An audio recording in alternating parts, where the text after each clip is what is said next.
Alors, c'est un process humain, j'ai envie de dire. C'est hyper humain. Je pense qu'il n'y a pas un seul humain qui n'a jamais ruminé. Pour moi, c'est vraiment lié à ce que l'on vit déjà, et la perception qu'on a de ce que l'on vit. Je vais juste replacer rapidement une rumination. C'est quoi en fait? Une rumination, c'est quand on prend une situation, une idée, un problème, aussi vrai ou faux qu'il soit, et qu'on se fait en gros un film dans sa tête tout seul. Donc je pense que toutes les personnes qui vont regarder cette vidéo, ça leur est arrivé au moins une fois dans leur vie, ça c'est clair. En fait, c'est un process mental qui est normal parce que, pourquoi je dis qu'il est lié aux émotions? Parce que c'est souvent la peur qui le déclenche. Donc la peur étant une émotion, vu que tout le monde en est doté, tout le monde a des émotions, on est tous parcourus d'émotions toute la journée, à n'importe quel moment de sa vie, de sa journée. Et ben du coup, c'est lié à ça. Donc pourquoi on rumine?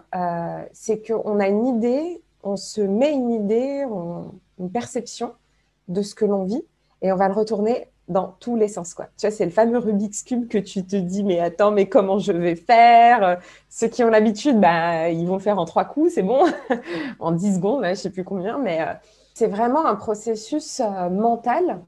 Et c'est cette mentalisation qui fait que ça monte à la tête et qu'on va être à la fois l'acteur, le réalisateur, le scénariste de quelque chose un peu d'hypothétique. Moi, quand je parle de la peur, ça c'est une projection négative du futur. Et cette projection négative du futur, elle entraîne de la rumination, donc plein d'idées, plein de pensées qui viennent. Alors, il y a un truc que je voulais dire quand même aussi, et qui est important. Je ne dis pas que c'est la majorité des personnes, mais beaucoup ruminent avant de dormir. Alors, je ne sais pas si toi, ça t'est déjà arrivé. Je ne sais pas que... Enfin, moi, ça m'est déjà arrivé. Ou même un truc qui soit... La rumination, ça peut être aussi bien positif que négatif, d'accord? J'aime pas trop ces mots-là, mais bon. La rumination, elle peut porter sur quelque chose de positif, de stimulant, genre ouais, attends, je vais faire ça, je vais faire ci, je vais faire ça, du machin, un truc chouette, que dans le truc de oh, mais il a dit ça, elle a dit ça, mais ça veut dire quoi, bidule, enfin, et de se créer un monde à l'intérieur de soi. Et je trouve que ça vient pour beaucoup de personnes avant de dormir. Alors, c'est pas pour tout le monde, attention, mais je trouve que, ouais, en tout cas, moi, dans les personnes que j'accompagne, que ce soit en sophro-coaching, voilà, aux entrepreneurs ou pas d'ailleurs, ils vont ruminer avant de dormir. Du coup, ça a un impact aussi sur leur qualité de vie, sur même la journée, sur leur état de fatigue ou pas, enfin, et ça fatigue de penser. En fait, ça fatigue de réfléchir tout le temps, ça épuise, quoi, parce que ça demande beaucoup d'énergie au cerveau et au corps aussi, parce qu'on rumine, mais du coup, ça envoie des signaux dans le corps. Bref, c'est pas, surtout quand c'est des ruminations sur des pensées pas agréables, bah, c'est pas agréable, quoi. Alors ça, c'est vraiment une question qui est hyper individuelle. Quand tu m'as envoyé pour préparer un peu tout ça, je me disais, mais en fait, je crois que c'est la question qui est hyper compliquée. C'est compliqué parce que, oui, alors bien sûr, la méditation, ça va aider, de respirer, ça va aider, de faire de la relaxation, ça va aider. Moi, je suis aussi pour un aspect mental, une prise en main mentale de cette rumination en déconstruisant ou en ramollissant le plus possible ces scénarios catastrophes qu'on se fait tout seul sans qu'il y ait de raison qu'ils soient là, quoi. Enfin, ils sont là et puis on fait avec et on fait quoi avec? On en fait des accumulations de pensées et on rumine, quoi.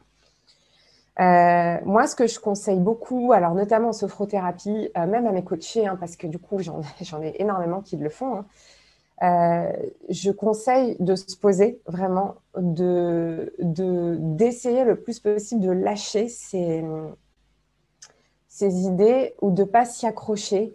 Alors oui, je sais, on dit oui, ça ressemble à la méditation, mais vraiment de dédramatiser aussi, de se dire que la situation dans laquelle la personne se trouve, oui, c'est pas confortable, Oui, c'est là, mais ça n'est qu'un état, donc passager. Et, d'essayer de ne pas garder prise sur quelque chose qui est de l'ordre du pas agréable, quoi.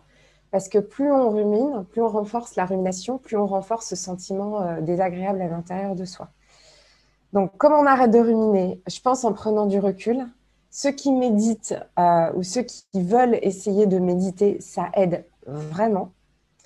Ça aide, voilà, il y a quand même des idées qui passent, hein, des pensées voilà, qui arrivent. C'est normal, en fait. Hein, le cerveau, il balance entre 12 000 et 60 000 pensées par jour. Donc, on est un peu tous confrontés à ça. Et après, moi, ce que je dis aussi, c'est de revenir dans le ici et maintenant, mais par le corps. Donc, peut-être que ça fait écho à certaines personnes, mais de se faire une petite séance d'étirement le matin, de prendre le temps de savourer son thé ou son café le matin, en essayant de venir sentir l'essence dans le ici et maintenant, faire du sport, des abdos peut-être le soir. Enfin, alors oui, bien sûr, au boulot, on ne peut pas tout le temps faire ça, mais en général, on est focusé sur autre chose. Et donc, ouais, de solliciter aussi son corps, de passer les mains sous l'eau, de se dire, attends, là, c'est bon, je suis là, c'est tout de suite, il ne se passe rien, de respirer. Et ça, c'est un peu dur de dire, il y a ça à faire. Et il y a des personnes où c'est tellement intense qu'ils ont aussi recours à des médicaments. Donc, il y a des personnes où c'est vraiment la rumination, un peu les entraîner dans un état dépressif aussi. Donc, c'est pour ça que, voilà, j'avoue que je prends un peu des pincettes parce que ça va vraiment dépendre de chacun, quoi. Alors moi, c'est clair, je vais te le dire, ça me vient tout de suite en plus. Moi, je me fais un exercice d'ancrage au sol où je plante bien mes pieds sur le sol. Je le fais, je peux le faire jusqu'à 20 fois par jour et sans exagérer, je le fais vraiment. Et pouf, vraiment, je viens sentir mes pieds au sol. Je prends une grande inspire, une grande expire. Et moi, c'est mon moyen, on va dire, un peu instantané pour revenir quand ça rumine comme ça. Après, je ne te cache pas aussi qu'avec toutes les pratiques que je fais, et c'est aussi beaucoup, moi, la méditation qui m'a aidée, et la pensée positive, gratitude, pensée positive qui ont fait aussi, et d'autres pratiques, mais globalement, c'est celle-ci, qui ont fait que ça a réorienté mon mental vers quelque chose, voilà, de reprogrammer mon mental plutôt de manière positive. Et ça m'a vraiment aidée. Donc, c'est vraiment les deux trucs que j'ai fait. Et mon truc un peu flash, c'est venir sentir mes pieds, mes chaussures, si je suis avec des chaussures, et de prendre une grande inspire, une grande expire. Elle me dit, attends là, il n'y a pas de raison de se mettre dans ces trucs comme ça. Après, j'avoue que ça m'arrive de moins en moins, parce que peut-être que je suis de plus en plus zen, mais que je prends la vie de plus en plus cool, parce que je ne suis pas morte, quoi, et quoi qu'il arrive, je ne vais pas mourir. Enfin, bien sûr que je vais mourir un jour, mais voilà, une prise de tête ou un truc qui va me contrarier, en fait, c'est pas ça qui va changer la face du monde ou ma vie. Donc voilà.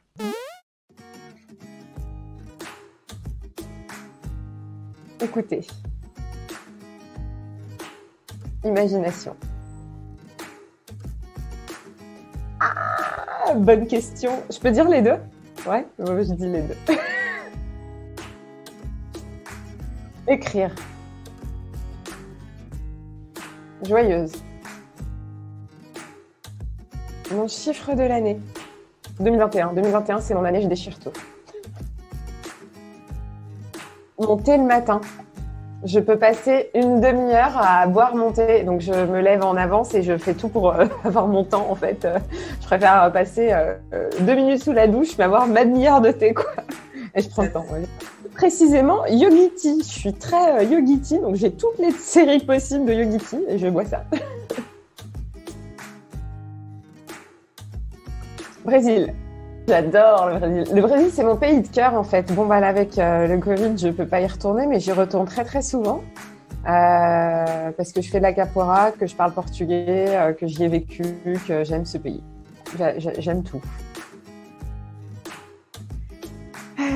Alors, en fait, pareil, j'ai pas de jour préféré parce que tous les jours, c'est nouveau et que, tu vois, même le dimanche, j'aime bien. Même le lundi matin, j'aime bien.